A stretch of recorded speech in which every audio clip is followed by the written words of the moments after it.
देख रहे हैं द हिंद 24 न्यूज और मैं हूं आपके साथ साक्षी निर्वाण।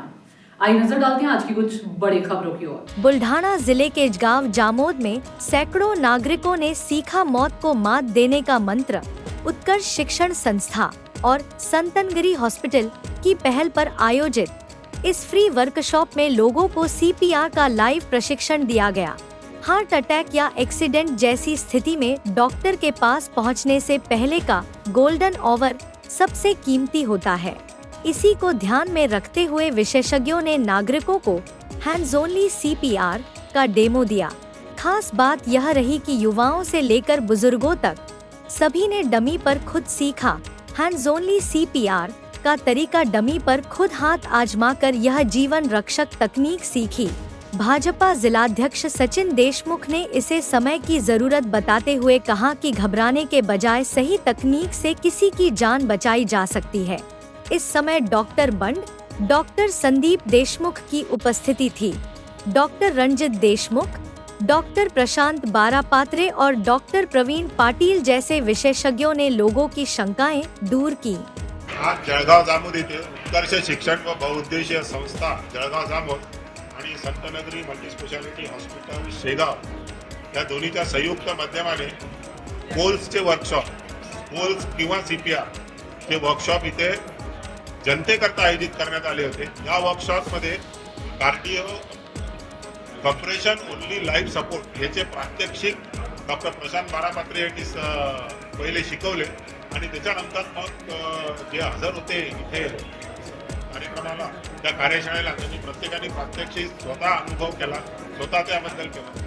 कोल्सबद्दल सांगायचं एवढंच की हे प्राथमिक उपचार आहे, कोणीही करू शकतं। त्याच्यासाठी तुम्ही वैद्यकीय शास्त्रामध्ये पारंगत असणं जरुरी नाही आहे। तुमच्या समोर जर एखादा पेशंट, एखादा अनोळखी व्यक्ती सुद्धा जर बेशुद्ध पडला तर पहिले त्याला काय करायला पाहिजे, त्याचा मेडिकल हेल्थ येईपर्यंत, ॲम्ब्युलन्स येईपर्यंत किंवा त्याला तुम्ही दवाखान्यात पोहोचेपर्यंत काय करायला पाहिजे या प्रक्रियेत इथं प्रत्यक्षिक होतं। या प्रक्रियेकरता कोणत्याही प्रकारचे उपकरण जरुरी नाही, फक्त ही प्रक्रिया एका व्यवस्थित शास्त्रोक्त पद्धतीने पूर्ण झाली करता आली पाहिजे। त्याचे फायदे निश्चितच आहे। याचे प्रात्यक्षिक आपण इथे जनतेला दिले आणि जेणेकरून त्यांच्या मार्फत हे इतर लोकांना सुद्धा कधी ना काही एखाद्या काम पडलं तर त्याचा निश्चित फायदा होईल।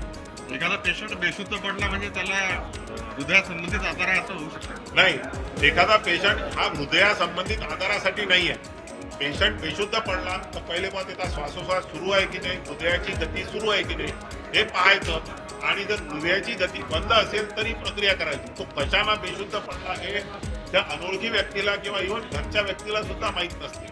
त्याचं हृदय सुरू करणं आणि त्याचा मेंदू सुरू करणं, म्हणजे हृदयाचे ठोके सुरू होणं आणि मेंदूला ऑक्सिजन पोचणं अत्यंत जरुरी आहे। तरच तो पेशंट दवाखान्यात पोहोचेल आणि ही प्रक्रिया तुम्ही त्या पेशंटला वैद्यकीय मदत वेळेपर्यंत करायची आहे किंवा त्या पेशंटला दवाखान्याची प्रक्रिया होईल ही अत्यंत वेगळी आहे। ही प्रक्रिया किंवा त्याला प्राथमिक उपचार म्हणून त्याचं हृदय सुरू करता आलं तर फार जरुरी असतं आणि या प्रक्रियेचे फायदे शासनानं म्हणा, विविध संस्थेनं म्हणा, त्यांच्या सर्वेक्षणात सुनिश्चित केलेले आहे। या प्रक्रियेत ज्या रुग्णांवर अशी प्रक्रिया झाली आणि त्यांना पुढे वैद्यकीय मदत मिळाली अशा याच्यात जवळपास 12% रुग्णांचे जीव वाचलेले आहेत। अत्यंत गंभीर हृदयाचा झटका किंवा त्यांचं हृदय बंद पडलं होतं असा प्रॉपर डाटा, असा व्यवस्थित रितसर डाटा उपलब्ध आहे। म्हणून ही प्रक्रिया निश्चित फायदेशीर आहे, शास्त्रोक्त आहे, त्याला शासनाची शास्त्राची मान्यता आहे।